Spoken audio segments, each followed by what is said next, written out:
Terus bagaimana hubungan dengan anak saya yang sekolah di pesantren, Pak? Ini mau Assalamualaikum nanya Muhammad sallallahu alaihi wasallam yang panjang.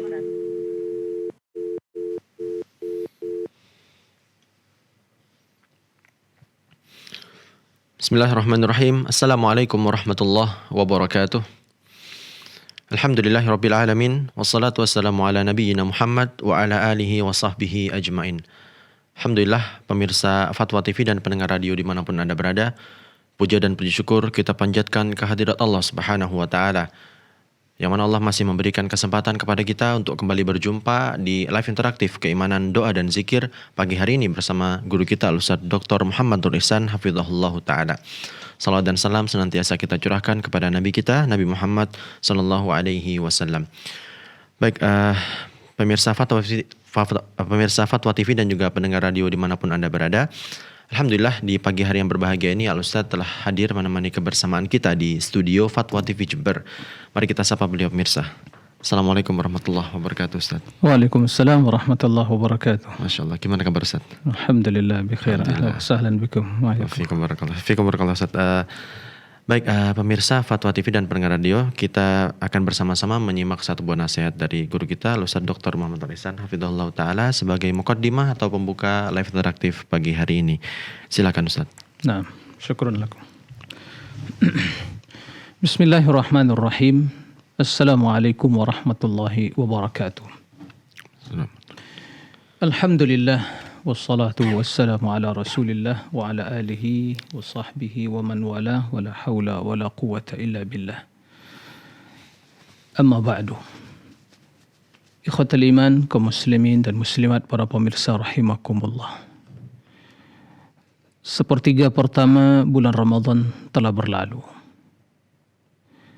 Dan rasanya baru kita masuk atau kedatangan Ramadan baru 2 hari atau 3 hari. Ternyata sepertiga dari bulan Ramadan, sepertiga pertama telah berlalu. Begitu cepat sekali. Dan sepertiga itu banyak para pemirsa. Ats-tsulutsu katsir. Sepertiga itu banyak, bukan sedikit. Oleh karenanya, perjalanan waktu di hari-hari di bulan yang suci ini sungguh menjadi pelajaran, peringatan bagi kita semua.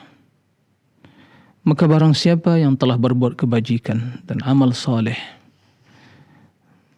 yang dia persembahkan tulus karena Allah, kepada Allah sesuai dengan tuntunan Rasulullah SAW, maka pertahankan amalan tersebut dan tingkatkan. Barang siapa yang tidak maksimal di dalam mempersiapkan bekal menuju Allah akhirat, maka bergegaslah, masih ada kesempatan untuk meningkatkan keimanan, untuk meningkatkan kuantitas dan kualitas amal. Manfaatkan waktu sebaik mungkin untuk melaksanakan apa yang mampu kita lakukan berupa ketaatan, amal soleh yang akan menjadi bekal perjalanan menuju Allah Subhanahu wa taala.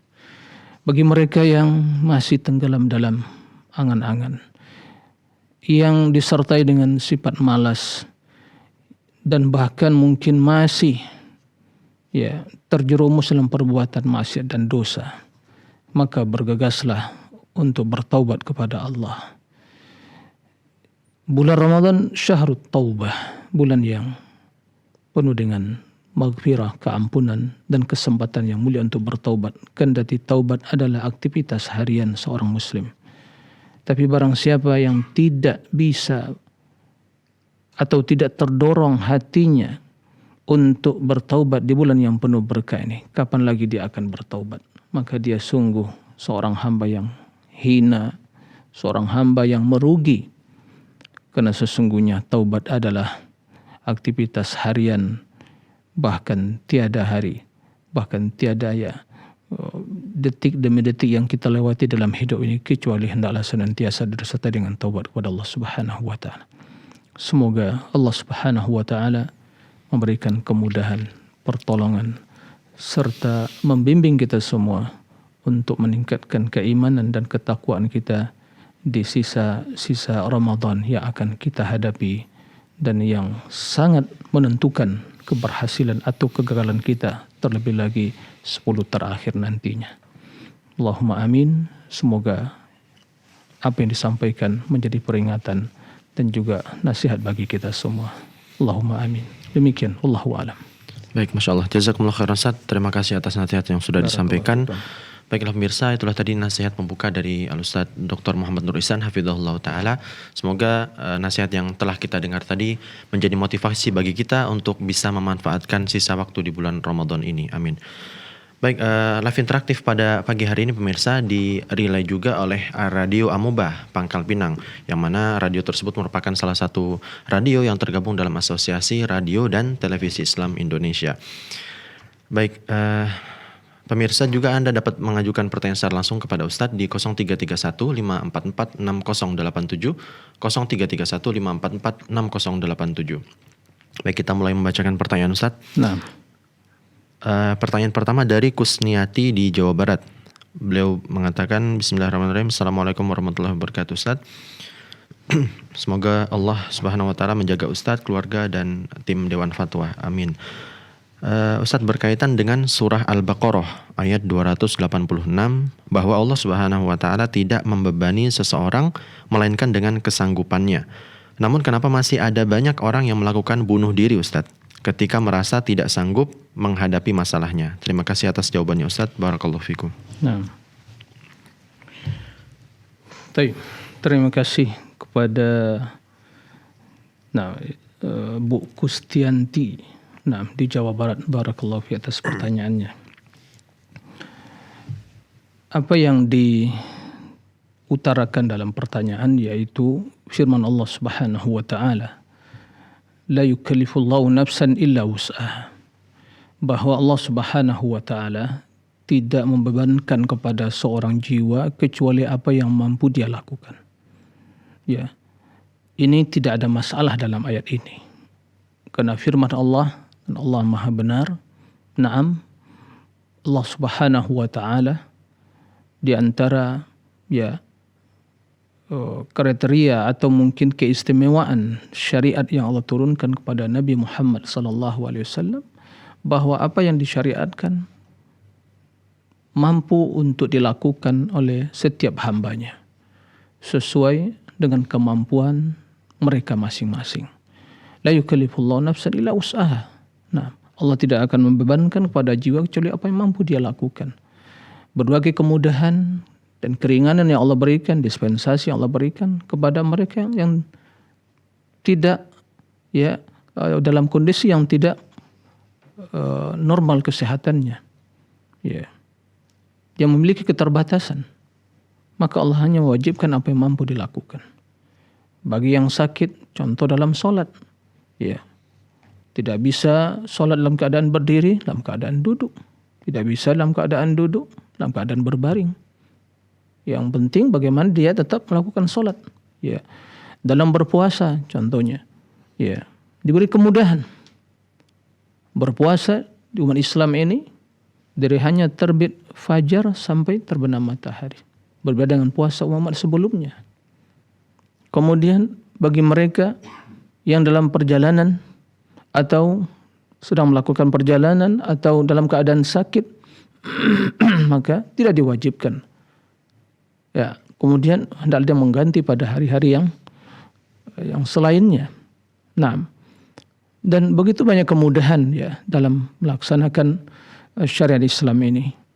Oleh karena itu tidak ada suatu yang mustahil untuk dilakukan, tapi semua bisa dilakukan. Nah, yang menjadi permasalahan kembali kepada jiwa masing-masing dari hamba Allah yang menerima perintah tersebut, menerima perintah dan larangan tersebut. Kalau larangan sangat mudah sekali, ditinggalkan selesai. Nah, dalam perintah kata Allah, fattaqullaha mastata'tum. Bertakwalah kepada Allah sesuai dengan kemampuan kalian. Nah, kondisi yang terjadi sampai ada yang bunuh diri, ini bukan permasalahan dengan ayat, bukan dia tidak mampu. Akan tetapi sifat yang namanya pesimis, putus asa, yang mendominasi pikirannya atau jiwanya. Nah, disertai dengan ya bisikan syaitan dan jiwa yang mengajak pada kejahatan. Itu yang mendorong dia. Dia tidak mampu mengalahkan hawa nafsunya dan syaitan yang mendorong untuk melakukan yang haram. Ya. Sementara terdapat bagaimana ancaman bagi mereka yang membunuh dirinya. Nah, jadi intinya adalah ketidakmampuan dia dalam mengatasi apa yang dia hadapi, permasalahan ya tentang kejiwaan, tentang hal-hal yang merundung dirinya, ya hal-hal yang permasalahan dihadapi, dia tidak mampu mengatasi. Kenapa? Pertama mungkin ya karena kejahilan, kemudian karena tidak ada taufik, yaitu ya karena dia jauh dari Allah Subhanahu wa taala. Nah, kemudian tidak memahami bagaimana solusi menghadapi hal itu. Kemudian mengikuti hawa nafsu, kemudian syaitan dan jiwa.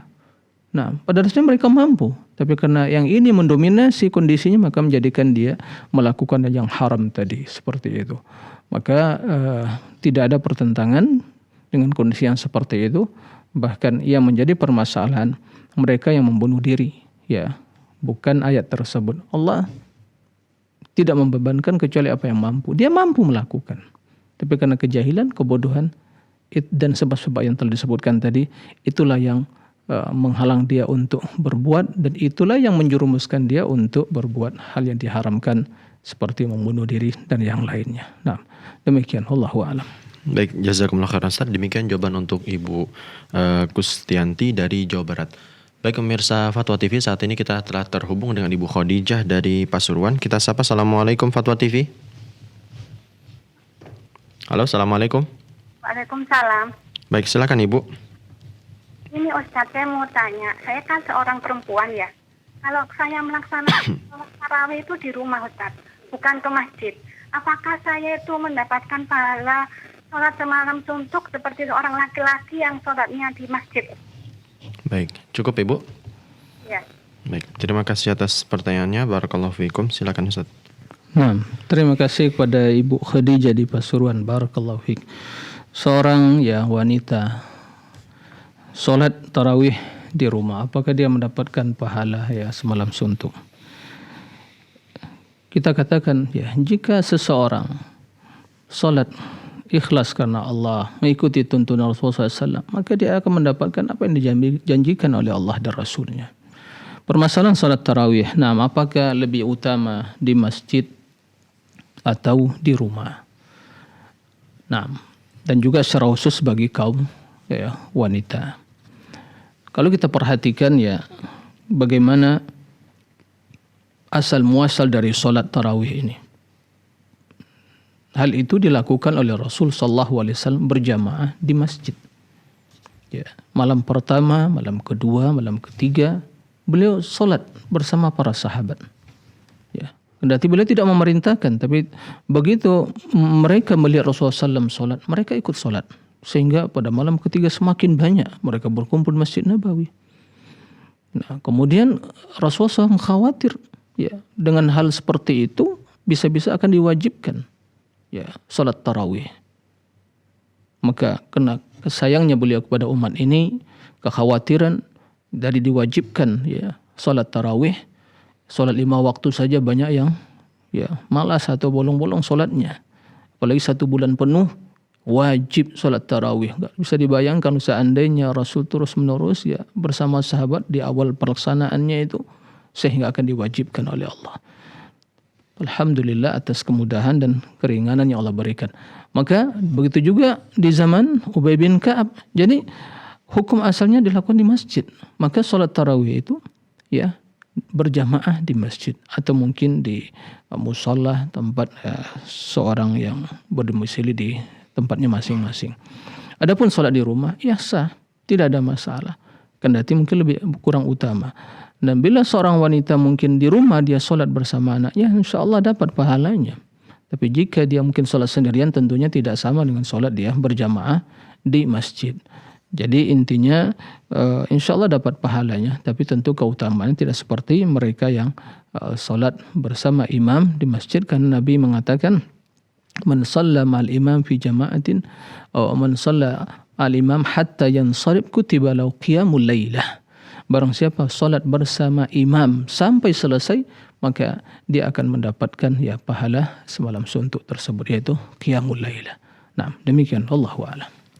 Baik, jazakumullah khairan Ustaz. Demikian jawaban untuk Ibu Khadijah di Pasuruan, semoga bermanfaat.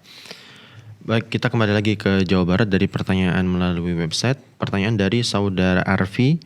Beliau menanyakan, Ustadz, jika praktek kesyirikan seperti praktek pawang hujan, kita menjadikannya bahan lelucon, apakah kita juga terhukumi syirik, Ustadz? Mohon nasihatnya, jazakumullah khairan. Ya, terima kasih atas pertanyaannya.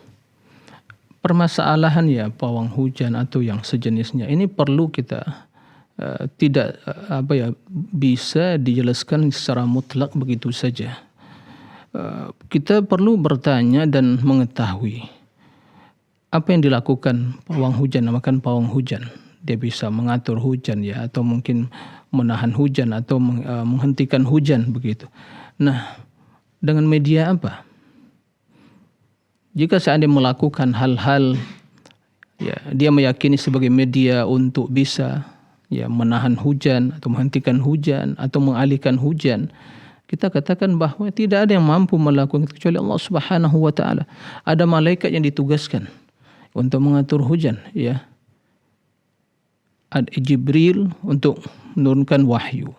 Kemudian Israfil meniup sangkakala. Kemudian Mikail, ini tugasnya mengatur hujan ya. Di mana ya tanaman-tanaman yang butuh hujan itu dah diketahui oleh Allah, kemudian diperintahkan Mikail untuk ya mengatur hal itu semua. Dan hujan tersebut turun dengan takdir Allah Subhanahu wa taala. Ya sesuai dengan kadarnya. Nah, seperti itu.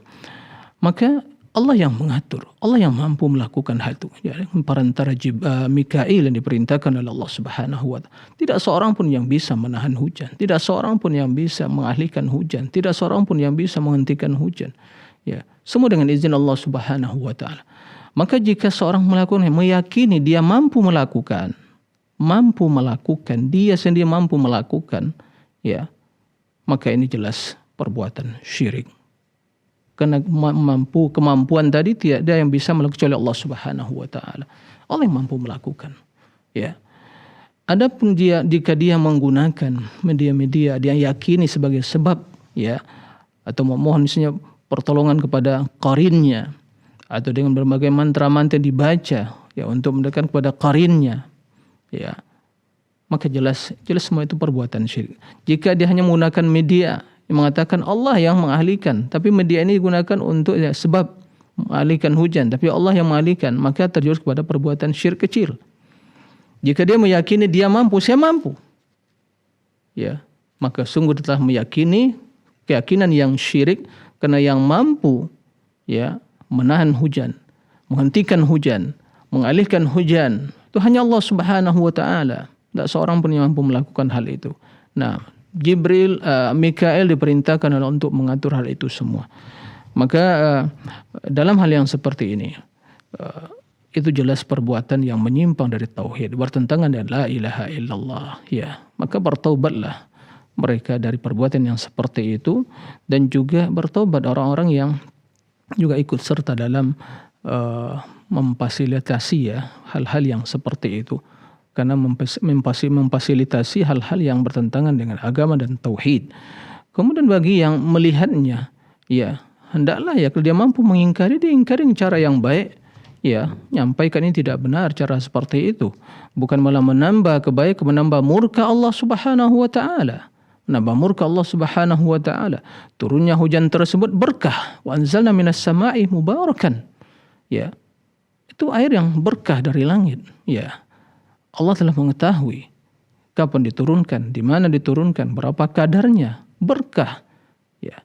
Lalu seorang ingin menahan atau menahan keberkahan tersebut, tidak ada yang bisa. Nah, oleh karena itu, ya bagi yang melihat yang mampu, maka hendaklah menasihati dengan cara yang baik, ya, dengan cara yang tidak menimbulkan kemungkaran, dengan menasihati. Kemudian ya menyampaikan cara yang seperti itu mungkin kepada pihak yang memiliki ya wewenang untuk hal itu, menyampaikan ini tidak benar praktek seperti ini. Nah, Kemudian apalagi dipertontonkan kepada khalayak ramai bahwa hal yang seperti itu, ya, seorang mampu melakukan demikian, ini jelas ya bertentangan dengan makna ya persaksian seorang muslim, yaitu la ilaha illallah, persaksian bahwa Allah Rabbul Alamin hanya bisa mengatur, ya. Adapun yang tertawakan apa? Masukkan apa ditertawakan? Ya. Kalau seandainya mentertawakan hal itu dalam bentuk ya merestui, ini jelas hal yang keliru. Tapi hal-hal yang seperti tidak boleh ditertawakan, akan tapi adalah kita nasihati.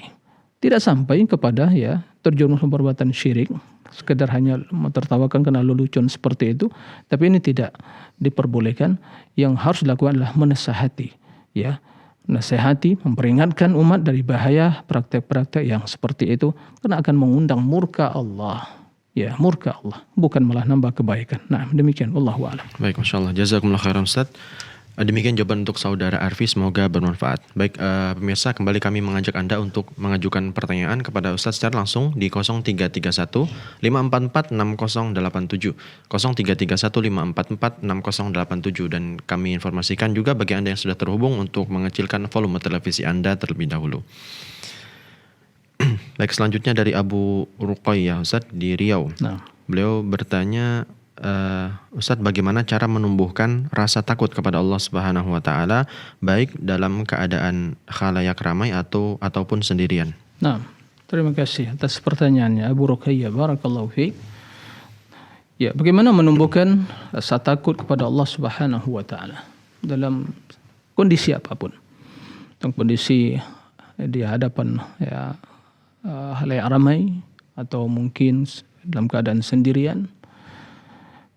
Di antara ya wasilah atau sebab utama untuk menumbuhkan sifat takut pada Allah Subhanahu wa taala, ya, memahami dan menghadirkan dalam diri ya, tentang kebesaran dan keagungan Allah Subhanahu wa taala. Ya, maka dari sini ya kita bisa memahami keutamaan mempelajari nama-nama dan sifat-sifat Allah Subhanahu wa taala. Allah Subhanahu wa taala Al-Azim, Al-Kabir, ya, Al-Qadir, Al-Qahir, ya, dan Al-Malik, yang menunjukkan kepada kekuasaan, keperkasaan, keagungan, ya. Allah yang hanya ya, apabila menginginkan sesuatu, dia akan mengatakan kun fayakun. Allah Subhanahu wa taala mampu ya, dalam sekejap untuk membinasakan umat manusia. Ya, tapi karena rahmat Allah yaghlibu ghadabah, karena rahmat yang mendominasi kemurkaan, maka Allah Subhanahu wa taala memberikan kesempatan dan menunda. Bentuk ya kasih sayang Allah, ya, kemurahan Allah Subhanahu wa taala. Tapi jika Allah ingin ya menghancurkan, membinasakan, maka seketika Allah akan binasakan umat manusia yang durhaka kepadanya. Tapi tidak seperti itu terjadi di umat Nabi Muhammad SAW. Masih diberi kesempatan. Maka hadirkan dalam diri bahwa Allah yang mengetahui segala sesuatu, Allah yang melihat, Allah yang memperhatikan, Allah yang maha kuasa, Allah yang maha besar, Allah yang maha mutakabbir, al-jabarut wal mutakabbir, memiliki sombongan, sifat keagungan, ya. Dan begitu juga untuk menanamkan sifat takut dalam diri, memperhatikan bagaimana alam ciptaan Allah Subhanahu wa taala. Ya, kita saksikan bagaimana besarnya matahari, bagaimana bulan di malam hari, bagaimana langit dan bumi, siang dan malam, ya, berbagai kejadian ya, di alam semesta ini yang terjadi sebagai peringatan, dan juga membaca kisah-kisah umat sebelumnya, bagaimana Allah membinasakan mereka dengan berbagai cara karena kekufuran mereka. Ya, maka tidak ada artinya seorang hamba, tidak ada nilai si Allah Subhanahu wa taala dengan ketakwaannya, dengan keimanannya. Nah, maka hal demikian itu akan tertanam dalam diri sifat takut kepada Allah Subhanahu wa taala. Pengagungan kepada Allah Subhanahu wa taala. Nah, dan menghadirkan dalam diri apa yang dinamakan dengan sifat muraqabatullah, pengawasan Allah kepada diri seorang hamba. Ya. Dan makna ihsan yang Rasulullah sebutkan, an ta'budallah ka'annaka tarah fa in lam takun tarah fa innahu yarak. Engkau beribadah kepada Allah seolah melihat Allah. Jika hal itu tidak bisa dilakukan, maka yakinlah bahwa Allah pasti melihatmu dalam kondisi bagaimanapun. Tidak ada yang tersembunyi bagi Allah Subhanahu wa taala. Nah, dengan demikian insyaallah sifat takut tersebut, rasa takut semakin terus bertambah dan bersemi dalam jiwa seorang hamba. Demikian, wallahu a'lam. Baik, jazakumullah khairan Ustaz. Demikian jawaban untuk Abu Ruqayyah di Riau, semoga bermanfaat. Baik, selanjutnya pertanyaan dari Ibu Siti Nurbaiti di Sumatera Barat. Beliau bertanya, Ustadz, di kampung tempat saya tinggal, kebiasaan orang sekitar jika ada yang sakit selalu menyembelih ayam, diniatkan agar yang sakit segera sembuh. Dan informasinya bisa dilihat, penyakitnya bisa dilihat dari bentuk ayam yang disembelih tersebut. Nah, pertanyaannya Ustadz, bagaimana hukum perbuatan itu? Subhanallah. Ya, penyakitnya bisa dilihat dari bentuk ayam. Bentuk ayam, subhanallah ya. Ini semua ya hidup dalam mitos atau ya suatu hal yang tidak masuk akal ya. Tapi begitulah ya, suatu yang namanya mitos atau tidak ada hakikatnya seperti itu. Hanya ya suatu hal yang disampaikan kepada masyarakat ya, sebuah secara turun temurun keyakinan seperti itu, kemudian diyakini sebagai media atau solusi ya untuk pengobatan. Ya, kaum muslimin ya, para pemirsa dan juga para pendengar rahimakumullah, di dalam kita ya berobat, ya di dalam kita mengatasi berbagai penyakit, Allah perintahkan dan Rasul perintahkan untuk berobat. Ya, Rasul mengatakan, ya bena Adam, nah, innallaha ma anzala, ya ayuhan nas, innallaha ma anzala min da'il anzala mahu dawa, fatadawu ya bena Adam. Ya, bahwa wahai manusia, berobatlah. Sungguhnya Allah tidak menurunkan penyakit kecuali juga menurunkan obatnya. Nah, maka bila sesuai obat dengan penyakit, nah, maka insya Allah akan sembuh dengan izin Allah Subhanahu wa taala. Dan demikian itu alimahu man alimahu jahilahu man jahilahu. Ya, obat tersebut ya diketahui oleh yang mengetahuinya dan yang tidak diketahui yang tidak yang mengetahuinya. Artinya setiap penyakit ada obat kecuali hanya kematian. Kemudian dalam berobat ya kita datang kepada ahlinya. Ya, pada dokter, atau berobat dengan menggunakan ya ruqyah syar'iyyah, membacakan ayat Al-Qur'an dan dzikir yang diajarkan Nabi SAW untuk berobat. Ya, bukan meyakini melakukan hal-hal yang pertama secara syariat bertentangan, kemudian secara juga ya teori kesehatan bertentangan, secara takdir juga Allah tidak mentakdirkan ayam menjadi media untuk pengobatan. Ayam itu kalau ayam jantan ya berkokok kan begitu, menunjukkan waktu fajar, waktu sholat ya, atau disembelih untuk jadi apa? Lauk kan begitu. Itu ayam ya, bukan untuk media untuk pengobatan. Jadi oleh karena itu tinggalkan praktek seperti itu. Nah, bagaimana hukumnya? Jika dia meyakini bahwa ayam tersebut menjadi sebab penyembuhan, tapi Allah yang menyembuhkan, ini tergolong kepada syirik kecil.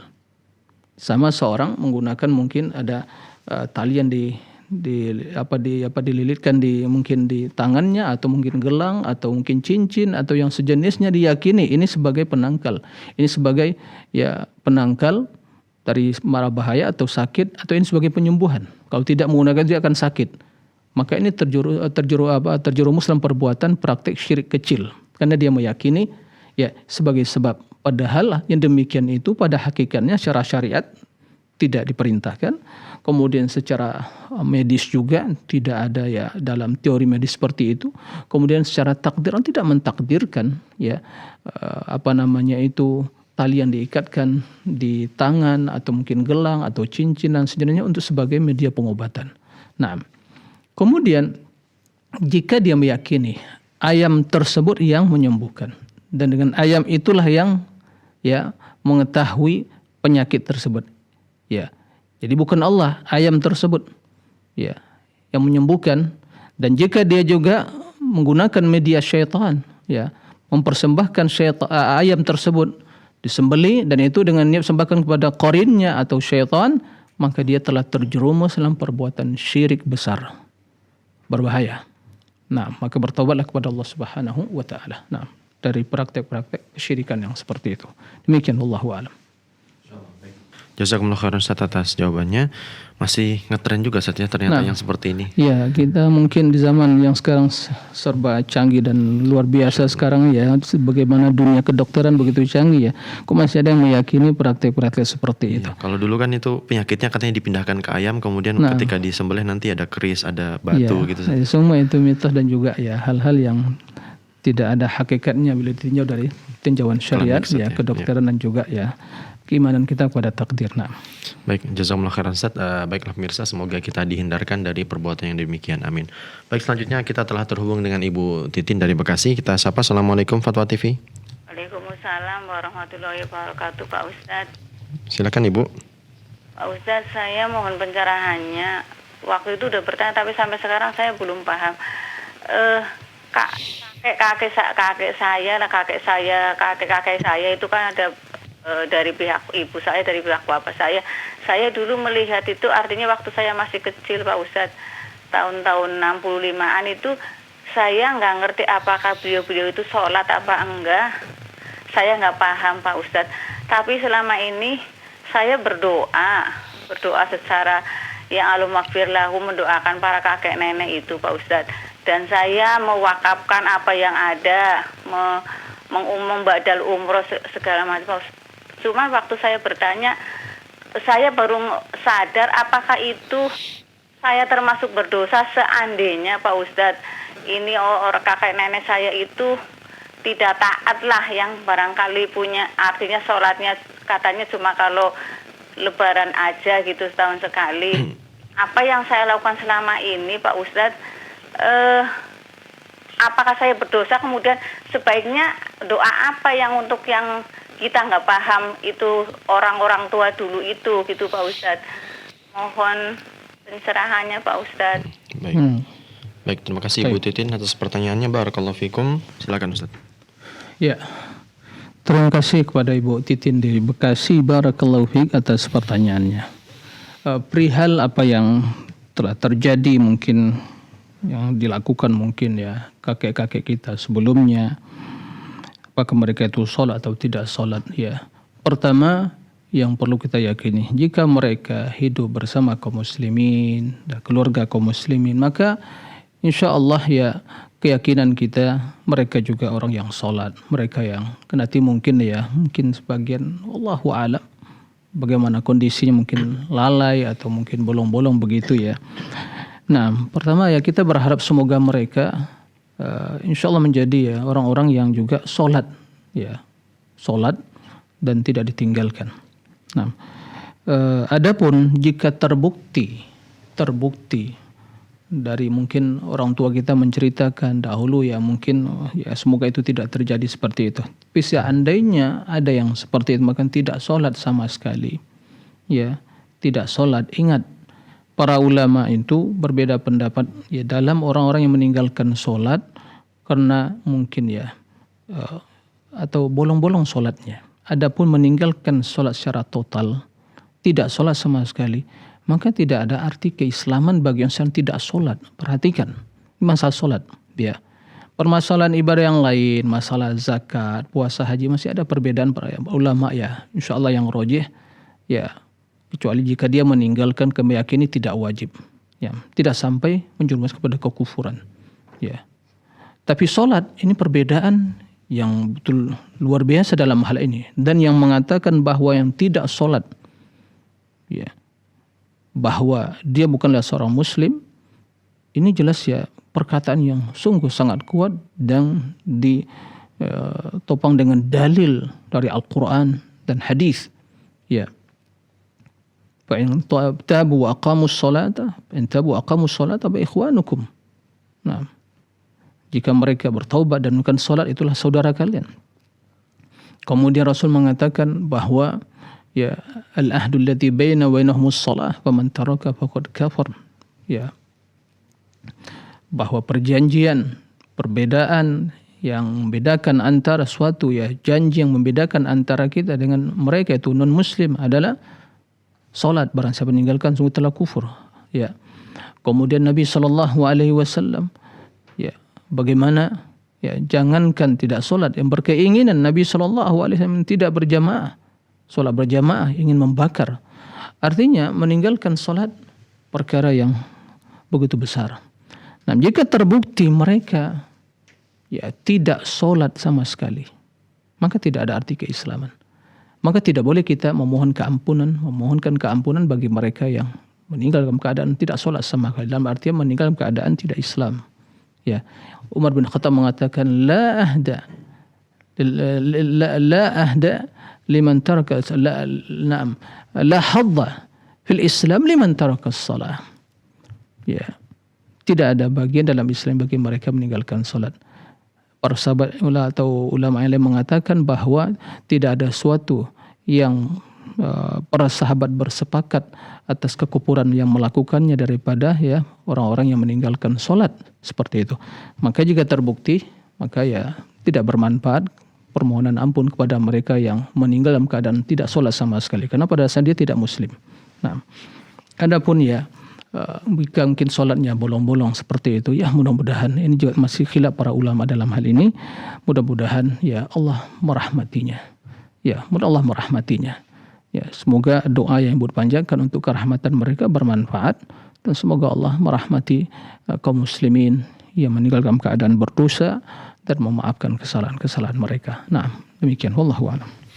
Baik, jazakumullah khairan Ustaz. Demikian jawaban untuk Ibu Titin, semoga bermanfaat. Baik, pemirsa, kita saat ini telah terhubung dengan Ummu Fakhri dari Riau. Kita sapa. Assalamualaikum Fatwa TV. Assalamualaikum warahmatullahi wabarakatuh, ya Ustaz. Waalaikumsalam warahmatullahi wabarakatuh. Silakan Ibu. Barakallahu fiik. Afwan ya Ustaz. Orang tua kita yang meninggal waktu muda, ya Ustaz, ya, masih muda, istilah umur 37 tahun kan masih muda sekali, ya Ustaz. Istilah dan kita melihat kesyirikan yang beliau lakukan dan nyata di depan mata kita. Amalan apa selain bersedekah dan juga istighfar untuk yang kita lakukan untuk orang tua kita? Amalan apa yang untuk mengokohkan hati kita supaya Allah mengampuni dosa-dosa yang orang tua kita lakukan, Ustaz? Seandainya anak mempunyai rezeki, kalau bisa naik haji lagi, bolehkah anak juga membadalkan haji beliau, Ustaz? Dan karena beliau masih muda, 37 tahun umurnya meninggal, Ustaz. Tapi insya Allah beliau sholat, Ustaz. Tapi itu tadi, mereka juga melakukan kesyirikan karena waktu dulu meyakini bahwa ada ilmu hitam dan ilmu putih. Ya Ustaz. Baik. Ya Ustaz. Baik. Allahu akbar, barakallahu fiik. Baik, terima kasih kepada Ummu Fakhri atas pertanyaannya. Barakallahu fikum. Silakan Ustaz. Terima kasih, ya, kepada Ummu Fakhri, barakallahu fiik, atas pertanyaannya. Semoga Allah Subhanahu wa taala merahmati kita semua dan merahmati kaum muslimin yang telah, ya, mendahului kita, ya, yang meninggal dalam keadaan iman, dalam keadaan tauhid. Taib, terima kasih. Ya, berkaitan dengan seorang yang meninggal dalam kondisi, ya, mungkin melakukan praktek syirik, perlu kita pertanyakan terlebih dahulu bagaimana bentuk praktek syirik tersebut. Jika, ya, praktek syirik yang hanya sampai kepada mungkin syirik kecil, ya, seperti itu. Artinya syirik kecil itu tidak sampai mengeluarkan dari Islam, tapi tentunya mengurangi keimanan dan ketulusan tauhidnya. Nah, adapun praktek-praktek syirik besar seperti dia sujud ke kuburan, meminta kepada penghuni kubur, bernazar, berkurban untuk syaitan, untuk jin, ya, atau meyakini bahwa alam semesta ini ada yang mengaturnya selain Allah. Ini keyakinan yang syirik, ya, bahwa ada sesuatu selain Allah, ya, yang bisa mendatangkan keberkahan, yang menolak mara bahaya. Ini keyakinan syirik. Jadi keyakinan ada, syirik itu ada bentuk keyakinan, ada perbuatan, ya. Adapun perkataan-perkataan yang mungkin tidak sampai kepada mengeluarkan dari Islam, ya, atau perbuatan yang seperti, ya, tradisi pengobatan tadi, jika meyakini sebagai sebab dan media saja, itu hanya sebagai syirik kecil Ya, begitu juga seorang yang menggantungkan misalnya sesuatu di rumahnya untuk penangkal dan keyakinan yang menangkal barang bahaya itu Allah, tapi ini sebabnya. Atau ya pengobatan dengan cara seperti tadi menggunakan cincin, gelang dan sejenisnya. Itu semua adalah sebab-sebab. Ya, tapi Allah yang menyembuhkan itu keyakinannya, tapi ini sebabnya. Hal yang seperti itu tidak sampai kepada syirik besar. Maka pelakunya bila meninggal tidak bertaubat, maka tidak sampai kepada kekufuran. Maka bagaimana hukumnya di akhirat? Kembalikan kepada Allah. Ya, kembalikan kepada Allah Subhanahu wa taala. Ya, jika Allah menghendaki, dimaafkan sesuai dengan kemurahan Allah, rahmatnya. Dan jika Allah menghendaki diazab karena dosanya tidak terima taubatnya atau ya tidak dimaafkan oleh Allah Subhanahu wa taala, maka itu sudah keadilannya. Tapi ingat kaum muslimin, seorang lagi ingat bahwa Allah dalam Al-Qur'an menyebutkan tidak membedakan. Teksnya umum. Innallaha la yaghfiru ay yushraka bih wa yaghfiru ma duna dzalika liman yasha. Ini teksnya umum. Allah tidak mengampuni dosa kesyirikan. Ya. Betul ancaman. Ya. Allah tidak mengampuni dosa kesyirikan. Ya, dan mengampuni selainnya. Kata para ini hadisnya umum. Bahkan mengatakan sebagai ulama mengatakan ini umum. Ya. Mencakup syirik besar dan syirik kecil. Tapi syirik besar jelas itu menjerumuskan pada kekufuran, batal keislamannya.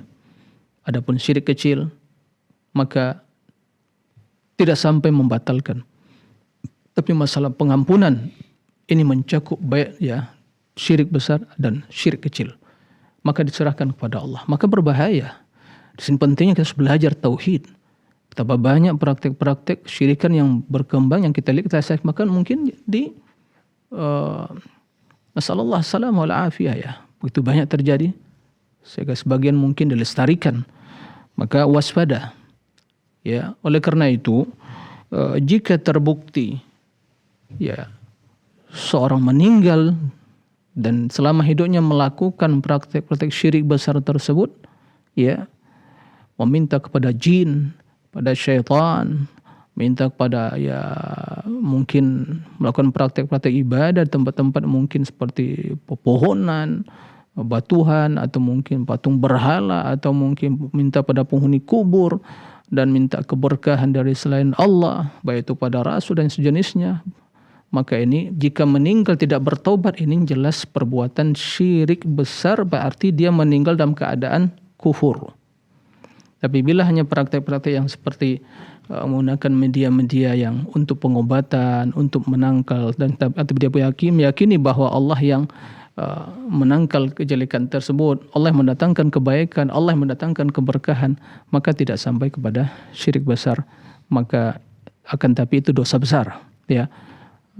Kembali kepada Allah Subhanahu wa taala. Dimaafkan, ya dimaafkan itu sesuai dengan kehendak Allah. Jika juga diazab sesuai dengan keadilan Allah Subhanahu wa taala. Nah, jika terbukti orang tua tersebut meninggal dalam keadaan masih Islam, maka ya bermanfaat, silakan ya ibu untuk menghajikan atau mengumrohkan. Nah, demikian Allahu a'lam. Baik, jazakumullah khairan Ustaz. Demikian jawaban untuk Mufakhri, semoga bermanfaat. Baik, pemirsa Fatwa TV, selanjutnya kita telah terhubung dengan hamba Allah dari Pasuruan. Kita sapa. Assalamualaikum Fatwa TV. Waalaikumsalam Ustaz. Baik, silakan Ibu. Mau tanya Ustaz, saya ini saat membaca Al-Quran, di tengah-tengahnya itu sering kali bicara, tadi dilanjutkan baca lagi Ustaz. Bisa diulang Ibu, mohon maaf. Ya. Gimana Bu? Sering kali gimana Bu? Ya, saat membaca Al-Quran, sendirian, saya tuh nggak tahu kapan itu ada yang mengajak bicara Ustaz, ataukah saya sendiri yang bicara, atau perlu apa. Itu bagaimana Ustaz? Apa harus membaca Al-Quran itu terus, nanti bicaranya nanti, atau bagaimana Ustaz? Sebaiknya Ustaz. Baik, seperti ada yang mengajak bicara Ibu gitu ya? Iya. Baik, ya. Terima kasih Ustaz. Assalamualaikum. Waalaikumsalam warahmatullahi wabarakatuh. Silakan, Ya. Ustaz. Terima kasih kepada Ibu hamba Allah di Pasuruan.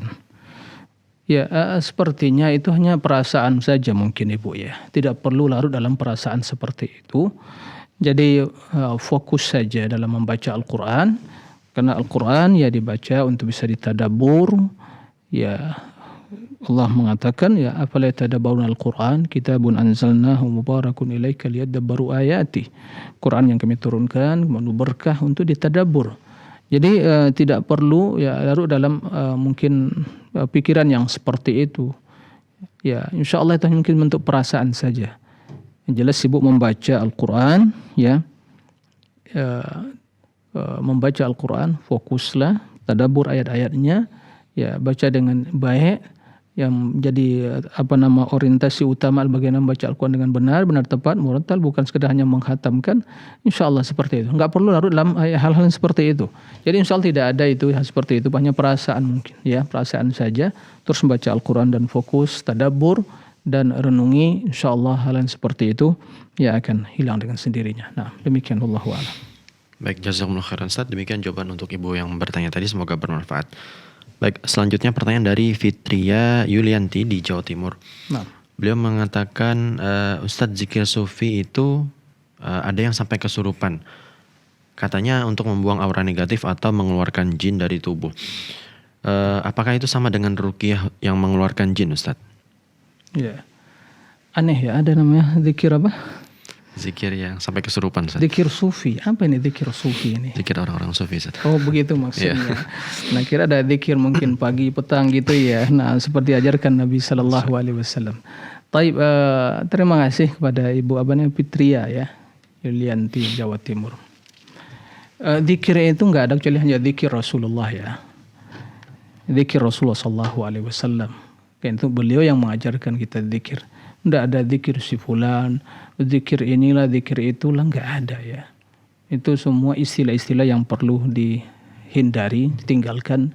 Jangan menyematkan nama-nama kepada ibadah yang tidak ada ya landasannya, asal muasalnya. Zikir Rasulullah SAW ya. Diperintahkan kita untuk berzikir.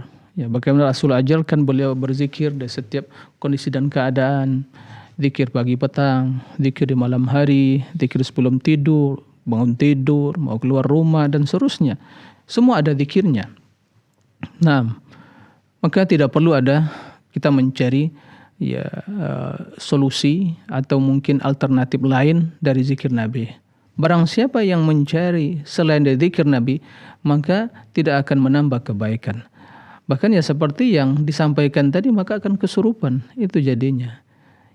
Karena Rasul SAW mensyariatkan yang demikian itu karena mengetahui, karena Allah mewahyukan kepadanya bahwa apa yang beliau ucapkan ya untuk mendatangkan ketenangan batin, ketenangan jiwa, untuk menjaga diri kita dari mara bahaya ya.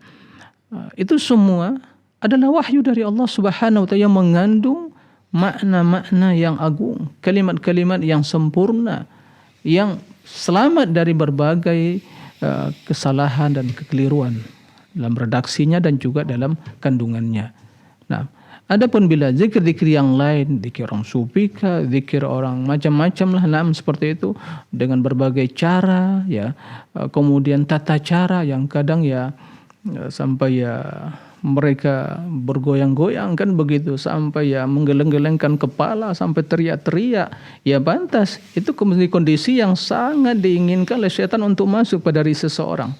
Pantas ya kesurupan seperti itu. Karena ya tidak melakukan zikir sesuai dengan tuntunan Rasulullah SAW. Zikir menenangkan diri, menenangkan jiwa, ya bertambah ketenangan, bukan bertambah ya perilaku dan sikap yang ya lepas kontrol seperti itu. Tidak. Jadi ini tidak benar ya. Bagaimana membuang aura negatif? Itu makan menambah. Itu yang mengundang aura negatif tadi, bukan itu yang menambah.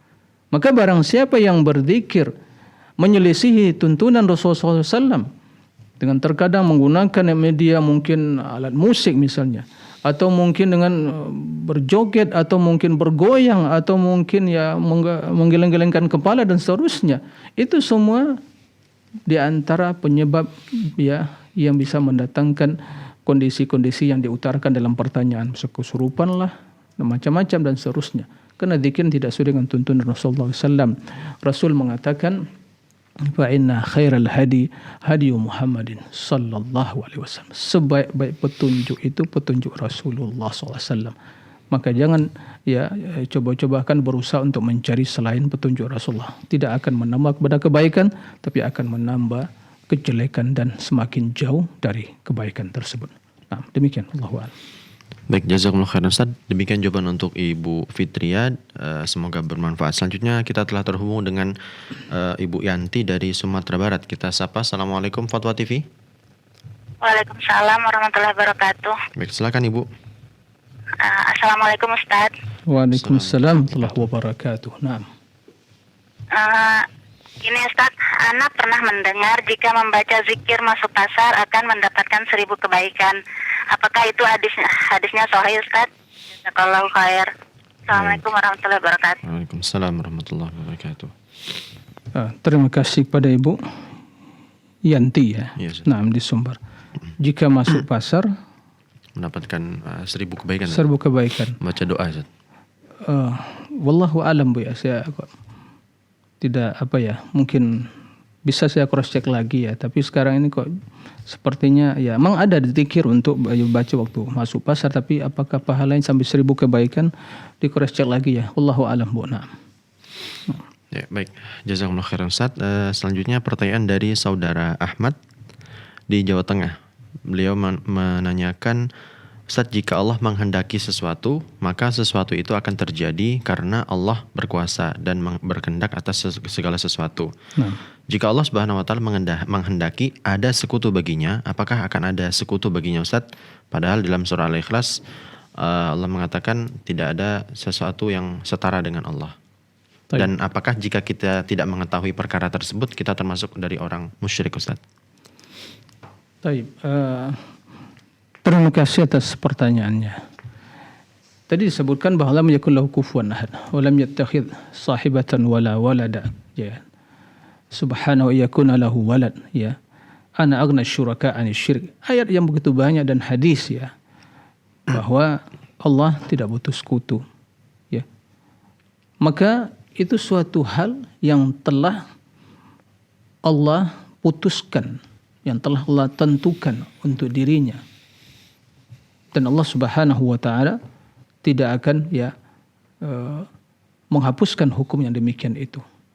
Maka pertanyaan tadi, jika seandainya Allah bersekutu, apakah sekutu? Ya, pertanyaan yang tidak ada artinya.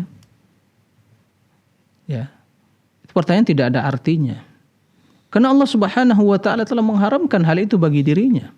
Allah tidak butuh sekutu. Ya. Allahu Ahad. Ya. Dan dalam Al-Qur'an bagaimana ya Allah menjelaskan bagaimana para sekutu-sekutu tersebut ya, syuraka min dunillah tersebut ya adalah semua tidaklah bermanfaat, tidak bisa mendatangkan kebaikan, tidak bisa menolak mudarat, ya, tidak bisa bahkan menyelamatkan diri sendiri apalagi orang lain. Jadi Allah mengharamkan hal itu, mengharamkan kesyirikan. Allah haramkan kesyirikan, ya, bagi dirinya dan mewajibkan tauhid, ikhlas, ya, itu yang Allah minta.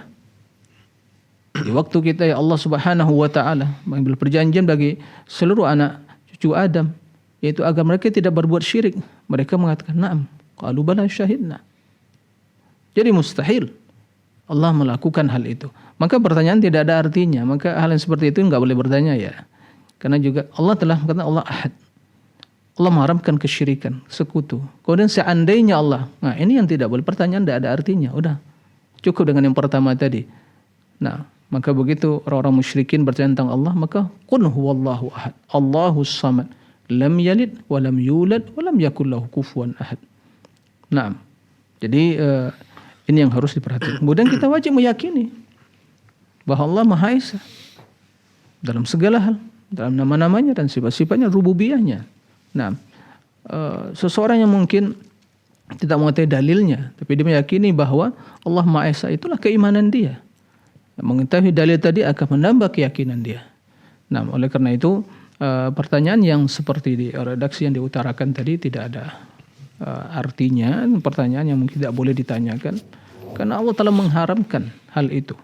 Nah, dan telah ditakdirkan secara takdir, diputuskan oleh secara takdir bahwa Allah aghna syuraka 'anil syirk. Nah, aghna syuraka, Allah tidak butuh pada sekutu. Aghna syuraka 'anil syirk. Nah, Sehingga Allah haramkan bagi mereka yang berbuat kesyirikan kepada Allah. Naam. Seperti itu. Wallahu a'lam. Baik, Masya Allah. Jazakumullah khairan Ustaz atas jawabannya. Demikian jawaban untuk Bapak Ahmad. Semoga bermanfaat. Baik, pemirsa Fatwa TV dan pendengar radio dimanapun Anda berada, usai sudah perjumpaan kita pada live interaktif keimanan, doa dan zikir pagi hari ini. Kami ucapkan kepada Ustaz jazakumullah khairan Ustaz sudah hadir berbagi faedah bersama kami Ustaz. Barakallahu fiikum. Barakallahu Ustaz. Baik, pemirsa, saksikan terus live interaktif hanya di Fatwa TV spesial Ramadan dari hari Senin sampai dengan Sabtu sesuai jadwal yaitu pagi dan sore hari. Kemudian informasi seputar Fatwa TV bisa Anda akses di fatwatv.id. Kemudian informasi seputar Dewan Fatwa Perhimpunan Al-Irsyad dan pertanyaan yang sudah masuk bisa Anda akses di website www.dewanfatwa.com/tanya jawab.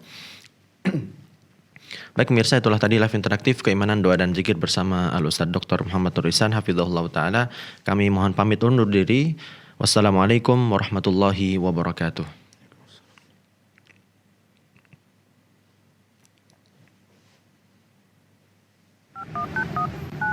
Ya Allah. Terus bagaimana hubungan dengan anak saya yang sekolah di pesantren?